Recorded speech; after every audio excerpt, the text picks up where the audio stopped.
Okay. Wow. Oh. Grabe. Wow. Hello ka-umami. Andito kami ngayon sa Rimtaling Cafe and Restaurant na napakalapit lang sa amin at ngayon lang namin mapupuntahan. Tara, tignan natin kung anong makakain natin dito. Dito na yung aking mga anak. Ang cute ng kanilang garden. May mga pa-sunflower. Tara, tignan natin sa loob. Meron po silang pa-camping dito, oh. May paduyan pa. So, ito po ay tabi ng ilog, mga ka-umami. Ayan, napaupo tayo. ในเซตนี้สามารถเปลี่ยนได้4อย่างนะคะสามารถเปลี่ยนเป็นข้าวผัดหมูไก่ทะเลได้ค่ะ Meron po silang mga duyan na napakadelikado naman. Nasa gilid po ng ilog, mga ka-umami. At dito po pwede ka rin mamingwit at meron na ngang nabingwit na isda. Agad-agad may isda na. Ito na po yung unang dumating, ang pineapple fried rice with pork floss sa ibabaw. Ayan. Ito naman yung mukro pat pikra, mga kaumami. Tignan nyo po kahit sa mga restaurant ay merong mga hilaw-hilaw na talong, sigarilyas, na bumabagay dito sa bagoong alamang na sausawan. Ito po yung tinatawag na kaitun, mga kaumami. Meron siyang paapoy sa gitna. Grabe, overflow po ang itlog. At meron tayong yam fish. Pinirito po ito na may mga sahog-sahog. Ito po yung patsya na tinatawag, mga kaumami.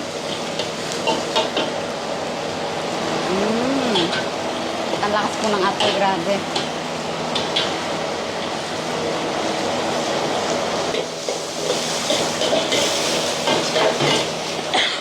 Wow.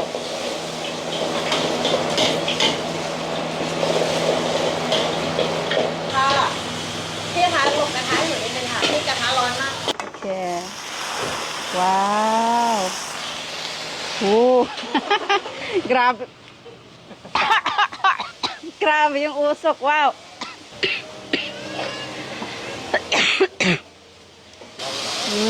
Grabe. Wow. So, eto na po lahat yung ating mga in-order. 6 na klase po sa isang set.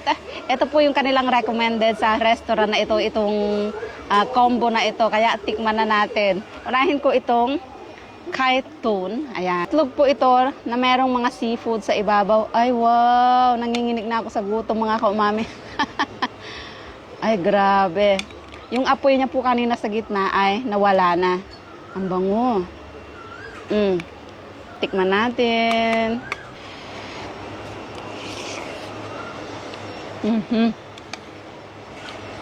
Ay, wow.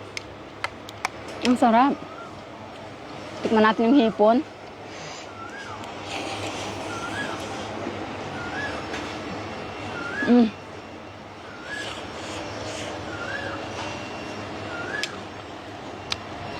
Ang sarap. Pwede po siyang pangpapak. At perfect po para sa mga bata. Ayan, sa mga mamamasyal po ng Thailand, nire-recommend ko po na tikman nyo ito, mga kaumami. Magugustuhan nyo sigurado with matching nginig-nginig. At ito na yung kanilang umaapoy kanina. Wow, grabe. Meron po itong basil at yung mabango na fingernail kung tawagin, para po siyang luya. Papakita ko sa comment kung anong itsura. Tikman natin. What fish is this, Ate? Freshwater fish po siya. Tikman natin. At yung tawag po pala ng dish na ito ay merong green na paminta. Din yung nagpabangot ng pasarap at nagpaanghang.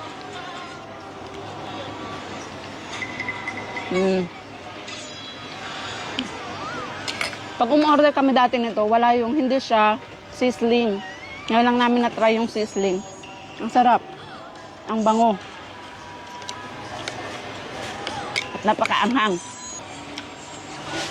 Napakasarap. Ito po yung green paminta niya, mga kaumami. Ito hindi ko kayang kainin, but my husband really like it. Very maanghang.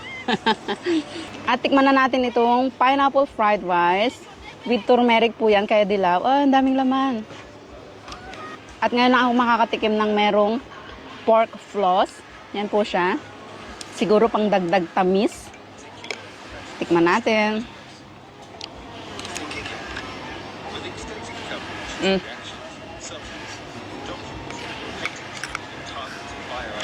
Grabe, ang sarap. Ito naman po yung fried sea bass na sweet and sour. Ayan, tignan niyo po yung sauce niya. Merong pinya, of course, bell pepper, white onion. Para din po itong timpla natin ng fish, sweet and sour, or sweet and sour fish. Ayan.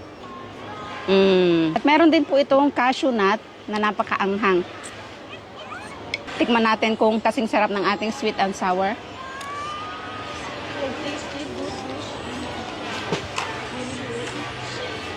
Yung sweet and sour niya, kasing sweet and sour ng sweet and sour natin. Pero mas masarap po ito dahil may mga herbs, pampabango, and sili.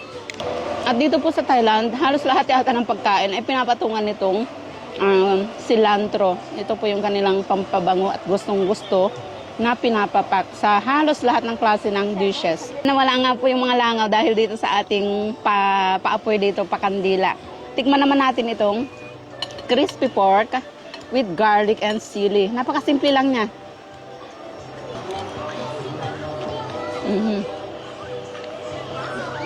I need rice. Yung rice natin. Medyo maalat-alat siya, kaya kailangan ng rice na napakaanghang. At eto na yung ating namprik kapi. Ito po yung isa sa paborito kong sawa-sawa na lagi na rin natin ginagawa. Alamang po ito, Thai alamang, na merong sili at itong pea eggplant. Ayan po siya, yung hilaw na pea eggplant. Ipil-ipil omelette. At lalagyan natin ng sausawan. Pero tikman muna natin ang hilaw na gulay dahil sa sausawan na ito, perfect po ang hilaw na gulay. Ganyan po siya. Purple talong po ito na kinakain talaga ng hilaw dito, hindi niluluto.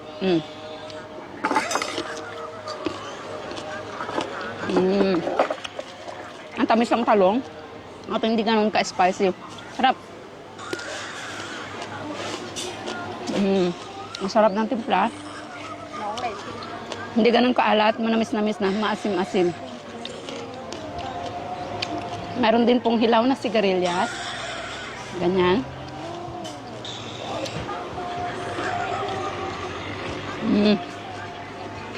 Ang sarap, grabe. Yung mga pinirito naman, kakainin with kanin.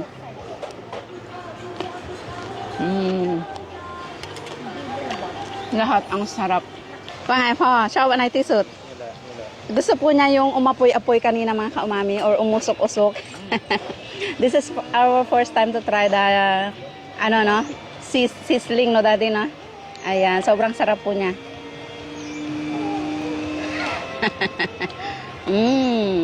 So ganito po ang technique na ginagawa ko kapag kumakain kami sa labas.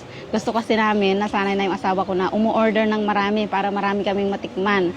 Ngayon, para hindi nakakahiyang i-take out dahil kakaunti na lang naman, nagdadala ako ng baona.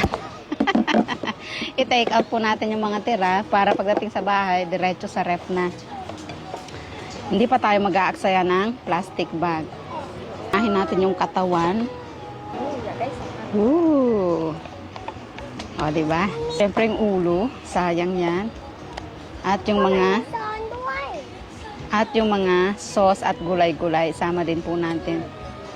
Ni, ห็นไหม ไม่ต้องใส่ถุงเลย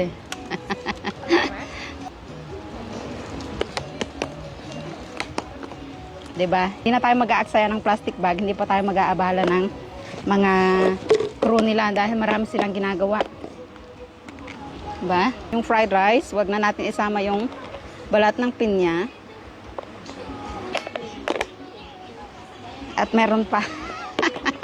Tansyado ko na yung aming matitira.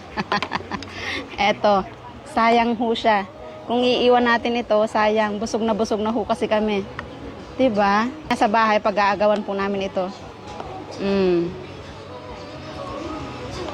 Diba?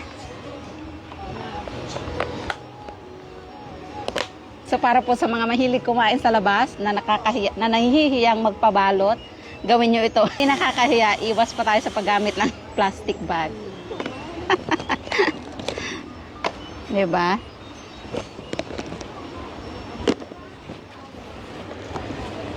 Tara.